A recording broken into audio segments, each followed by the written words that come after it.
জীবিত রাখলে হবে না, পবিত্র রাখতে হবে। আমার দেহটা যেন পবিত্র ক্লিন থাকে। তাহলে আমার দেহকে পবিত্র রাখতে গেলে আমাকে কি করতে হবে? আমাকে পবিত্র রাখতে গেলে সব মন্দতা ত্যাগ করতে হবে। মিথ্যে কথা বলা যাবে না, মন্দভাবে দেখা যাবে না, মন্দ কথা বলা যাবে না, কারো দিকে লোভ করা যাবে না।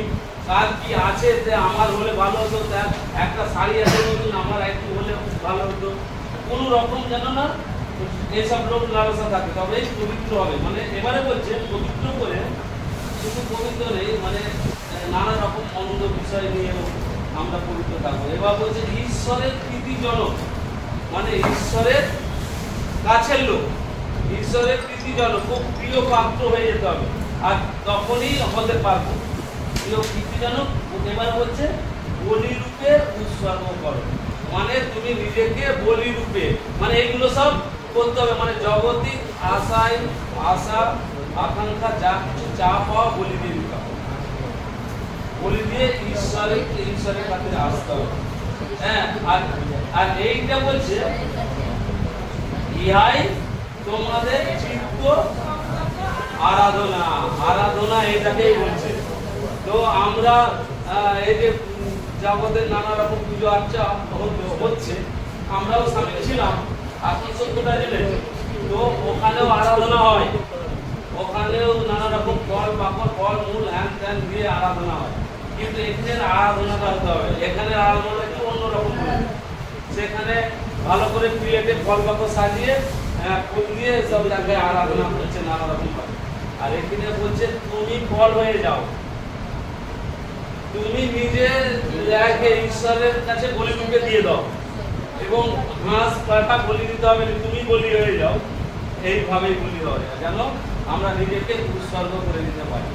হ্যাঁ, কত সুন্দরভাবে আমাদেরকে আমাদের স্মৃতিকোনা, অ্যাকচুয়ালি নাম হচ্ছে বর্ষা বলে ডাকি, তো বর্ষাটায় নামটা খালি বেরিয়ে যায়, আর স্মৃতিকোনাটা দেখিনি, খালি মুখস্থ করছিলাম খাতা দেখে, তো হচ্ছে তবু এখন মনে পড়ে গেল, ঈশ্বর মনে করে দিত। হ্যাঁ, তো যাই হোক, ঈশ্বরের ধন্যবাদ। স্মৃতিকোনা কত সুন্দরভাবে এই বাক্য আমাদেরকে বললো, আর আমরাও ঈশ্বরের আশীর্বাদ পাবো।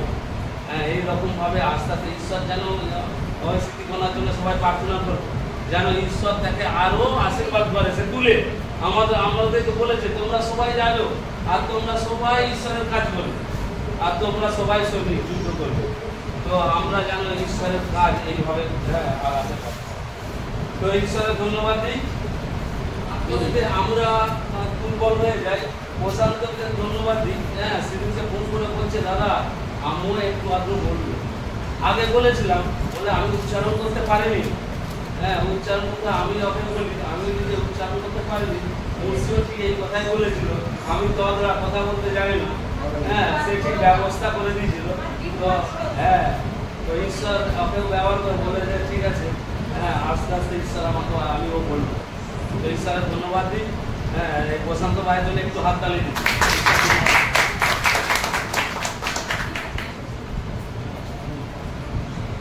আমার যে সাক্ষ্যটা জগতে থাকি তো আমরা, কিন্তু জগতে আমরা বাইরে কাজ করি, আমাদের অনেক পরীক্ষা আছে। নানা রকম পরীক্ষা বলতে ঈশ্বর থেকে নয়, শয়তান থেকে আমাদের পরীক্ষা আছে। সেটা যেন আমরা সম্পূর্ণভাবে এগিয়ে যেতে পারি। সেই জন্যে কয়েক দিন থেকে আমি প্রতিজ্ঞা করেছিলাম ঈশ্বরের কাছে যে আমি প্রত্যেক রোববার একটা দিন যেন আমি ঘরে থাকি বা চার্চে যাই। এই চার্চে এসে এই ঈশ্বরের আরাধনা আমরা করতে চাই। মানে আমি যেন করি, যেন প্রত্যেক সোমবার থেকে শনিবার পর্যন্ত সারা সপ্তাহ কাজ করি। শনিবার হলেই আমাদের মালিক বলে যে রোববারও কাজ করতে হবে। আমি মালিককে বলতাম যে আমাকে চার্চে যেতে হবে, কিন্তু আমাদের ঈশ্বরের আরাধনা করতে হবে। একটা দিন আমরা সময় পাই, সারাদিন সারা সপ্তাহ আমরা সময় পাইনি। জগতের কাজের মধ্যে দিয়ে আমাদের জীবনযাপন হয়।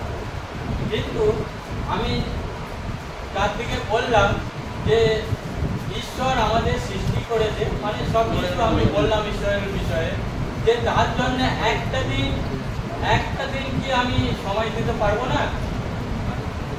কিন্তু এই জগতে সব সময় কাজ ছাড়া জীবনযাপন হয় না। কিন্তু ঈশ্বরের আরাধনা হচ্ছে আগে। তারা বলছে যে কালকে যেটা বললো যে আজকে যে কোম্পানিতে খাওয়া দাওয়া হবে, অনেক টাকা পয়সা দেওয়া হবে, কিন্তু তার দিকে একটাই কথা আমি বললাম, তুমি যাই দাও প্রশান্ত আসবে না। যে ঈশ্বরের আরাধনা ছেড়ে তোমার কার্য করতে পারবো না। এই জন্য আমি ঈশ্বরকে ধন্যবাদ দিই। আর হচ্ছে বাইবেল থেকে একটা অধ্যায় বলতে চাই, প্রথম থিসলনিকীয় 2:4 খুলো। হ্যাঁ পড়ো। প্রথম থিসলনিকীয় 2:4 পড়ছি। কিন্তু ঈশ্বর যেমন আমাদিগকে পরীক্ষা সিদ্ধ করিয়া আমাদের উপরে সুসমাচারে ধার রাখিয়াছেন, তেমনই কথা কহিতেছি, মানুষকে সন্তুষ্ট করিবা বলিয়া নয়, কিন্তু ঈশ্বর যিনি আমাদের অন্তঃকরণ পরীক্ষা করেন তাহাকে সন্তুষ্ট করিবে বলিয়াই কহিতেছি। আমেন। আমেন। এখানে বলছে কিন্তু ঈশ্বর যেমন আমাদেরকে পরীক্ষা সিদ্ধ করিয়াছে, আমাদের উপরে সুসমাচার ধার রাখিয়াছে। এই যে আমি তাদের এইটাই বলতে চাইছিলাম যে আমাদের ঈশ্বরের বাক্য মানুষকে বলার এই সুযোগ করে দিয়েছে। আচ্ছা, তারপরে মানুষকে সন্তুষ্ট করিবা বলিয়া নয়। এই যে আমি তোমাদেরকে তো সন্তুষ্ট করতে পারবো না, যতই আমি তোমাদের কাজ করি যাই করি মনের মতন তোমাদের কি হবে না।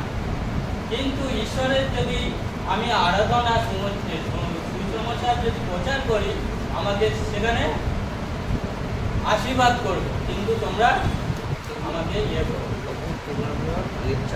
তারপরে কিন্তু ঈশ্বর যেন আমাদেরকে অন্তঃকরণ পরীক্ষা করে, তারপরে আমাদের অন্তঃকরণ আমাদেরকে তো পরীক্ষা করে। ঈশ্বর অন্তরের কথা জানে যেন আমরা কি করছি না করছি সব জানে। এই জন্যে বলি সন্তুষ্ট করার বলিয়া, যিনি আমাদের অন্তঃকরণ পরীক্ষা করেন মানে ঈশ্বর, তাহাকে সন্তুষ্ট করিব বলিয়াই কহিতেছি। মানে আমরা যে ঈশ্বরকে সন্তুষ্ট করার জন্যই আমরা এইটা ঈশ্বরকে ধন্যবাদ। এই বন্ধু আমার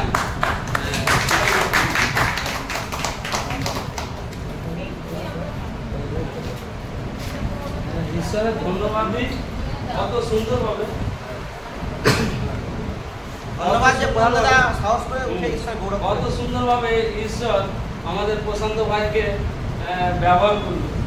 যে এখানে বললো যে ঈশ্বর মানে আমরা ঈশ্বরকেই যেন সন্তুষ্ট করতে পারি, মানুষকে নয়। সে আমার কাজ কারবারে একটু পয়সা বেশি দিবে, লোক লালসা দিবে, এই খাওয়াবো, হ্যাঁ ওকে আজকে যাওয়ার কথা, ও যেখানে কাজ করে সেখানে খুব খাওয়া দাওয়ার ব্যাপার আছে, আবার বলে গাড়ি খরচাও দেবো, হ্যাঁ আবার বলছে ও বলে আমাকে 100 টাকা করে দিবে বলেছে, অমনি গিয়ে ঘুরে খেয়ে দিয়েছে, কিন্তু সে সেখানে সময় দেয়নি, এখানে পালিয়ে এসছে। ও ভেবেছে যে মানুষ ওখানে গেলে বাবু সন্তুষ্ট হবে আর এখানে এলে ঈশ্বর সন্তুষ্ট হবে। হ্যাঁ, ঈশ্বরের ধন্যবাদ দিই সুন্দর বাক্যের দ্বারা সুন্দর শিক্ষা আমাদেরকে। প্রশান্ত ভাইয়ের জন্য আরেকবার আপনার